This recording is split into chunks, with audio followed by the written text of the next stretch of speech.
Bonjour, dans cette nouvelle vidéo, je vous parle de l'illusion de la voyance.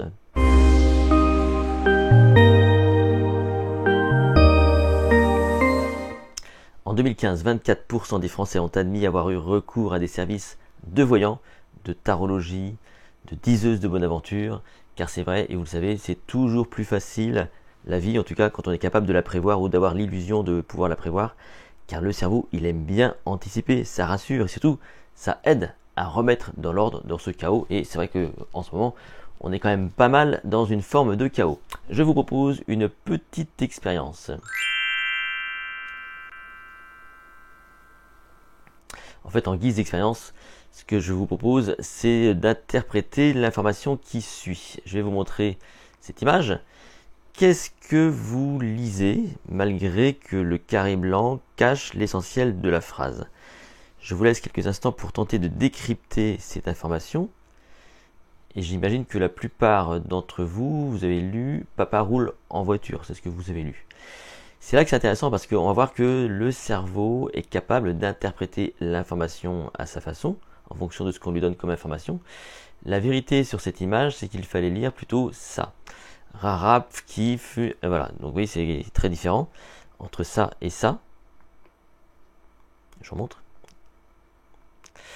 Donc le cerveau, il est capable de donner du sens à l'information, de l'interpréter en fonction de ce qu'il sait ou de ce qu'il sait ou de ce qu'il croit savoir. Et ça, c'est extrêmement important dans ce qui suit pour comprendre l'illusion de la voyance.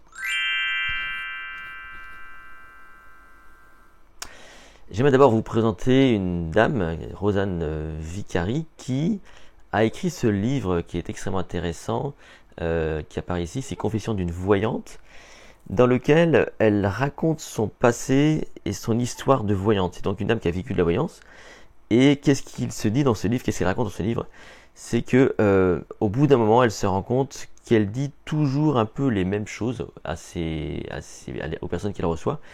Elle dit un peu toujours la même chose, c'est surtout que elle a surtout développé son empathie et sa déduction au bout d'un moment, parce qu'elle ne fait plus ce métier. C'est que finalement, la voyance, ça n'existe pas vraiment.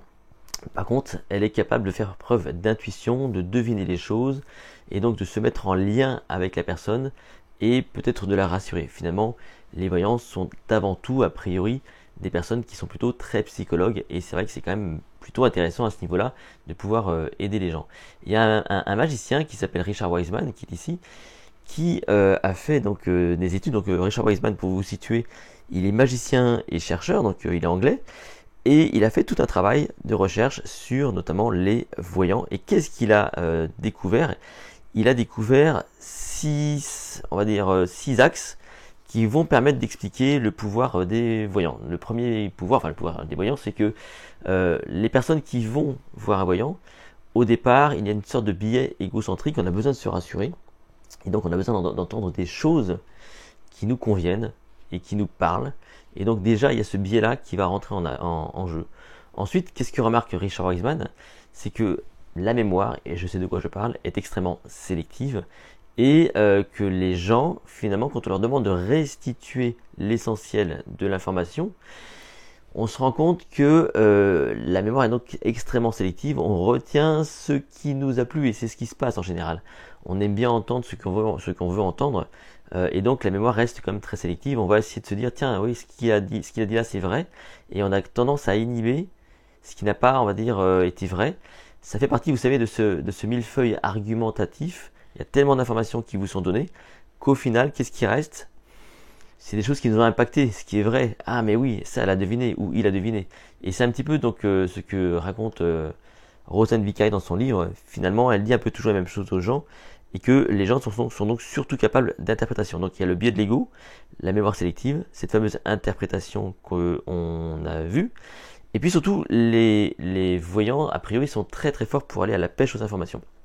C'est-à-dire que ils sont dans une démarche, si vous voulez, d'aller poser des questions aux gens sur des sujets très forts, comme la santé, l'argent, l'amour, la carrière. Donc ce sont des sujets souvent sensibles qui parlent. Et en allant à la pêche, ils vont voir de façon un peu intuitive, dans le sens où ils le font peut-être de façon un petit peu inconsciente. On peut pas forcément dire que c'est toujours conscient dans le sens où il y a une dimension manipulatoire, pas forcément, hein, pour le coup. Et en allant à la pêche aux informations, ils vont être capables donc d'aller dans le sens de ce que la personne recherche. Ils ont aussi cette capacité, si vous voulez, à faire de vous des êtres un peu uniques, parce que on va souvent sortir des stats qui parlent un peu à tout le monde, hein. Par exemple, beaucoup de personnes en 2020, a priori, sont allées en vacances au Portugal. Voilà. Et donc, statistiquement, on va essayer d'avoir des choses. Il paraît, par exemple, que beaucoup de personnes ont une cicatrice sur un des deux genoux, paraît-il, ce qui paraît logique, parce que quand on tombe, forcément, on se fait mal au genou. Et donc, ce sont des choses souvent qui peuvent revenir, et qui peuvent vous laisser entendre ou vous donner l'illusion que vous êtes plutôt unique par rapport aux autres. Et ça, Richard Wiseman l'a très bien démontré. Et surtout, derrière, il y a cette notion dite de plan B. Et ça aussi, Richard Wiseman le dit très bien. C'est que lorsque l'information ne matche pas et que le voyant se rend compte, parce que forcément il y a un échange entre les personnes, entre le voyant et puis la personne qui vient le consulter, il y a toujours ce plan B qui consiste, si vous voulez, à dire oui, et il me semble que, et donc on raccroche comme ça le wagon, et encore une fois, avec ce système d'aller à la pêche aux informations, eh bien on arrive à s'en sortir et à donner de l'information qui va parler à la personne, qui va se rappeler par sa mémoire sélective, qui va interpréter à sa façon, et on a sans doute cette illusion dite de voyance. Les magiciens, vous le savez, donc utilisent toutes ces techniques-là, évidemment, quand on est dans le mentalisme, pour pouvoir renforcer leurs univers, leurs numéros, et notamment lorsque on va donc donner l'illusion qu'on lit dans les pensées, qu'on fait des prédictions et des préconditions, on va utiliser tout un tas de stratégies, notamment ce fameux millefeuille argumentatif, hein, parce qu'on va donc donner pas mal d'informations. On va essayer aussi d'aller à la pêche aux informations et donner l'illusion qu'on est comme ça en train de lire dans les pensées. Évidemment, tout ça mélangé à un truc de magicien, ça donne l'illusion, pour le mentaliste en tout cas, d'avoir donc des pouvoirs au-delà de la moyenne.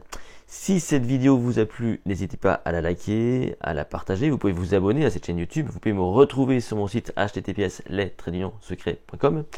Quant à moi, je vous retrouve très bientôt pour une toute nouvelle vidéo.